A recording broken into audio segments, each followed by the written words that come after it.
সে রাহাতের কাছে গিয়ে বলল, তোমার মা আমার সঙ্গে এমন কেন করেন? আমি কি এতই খারাপ?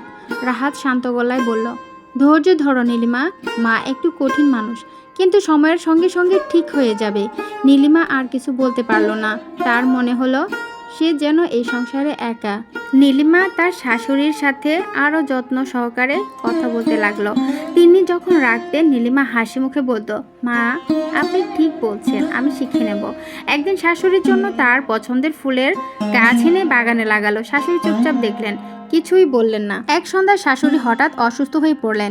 নীলিমা রাত জেগে তাকে হাসপাতালে নিয়ে গেল, সেবা করলো। সুস্থ হয়ে ফিরে এসে শাশুড়ি প্রথমবার নীলিমার হাত ধরে বললেন, তুই আমার মেয়ের মতো নীলিমা, আমি তোকে অনেক কষ্ট দিয়েছি, তুই আমাকে মাফ করে দিস।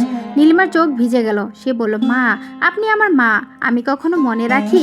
রাহাত এসব দেখে অবাক। সে নীলিমাকে জড়িয়ে ধরে বলল, তুমি সত্যিই আমার জীবনের আলো।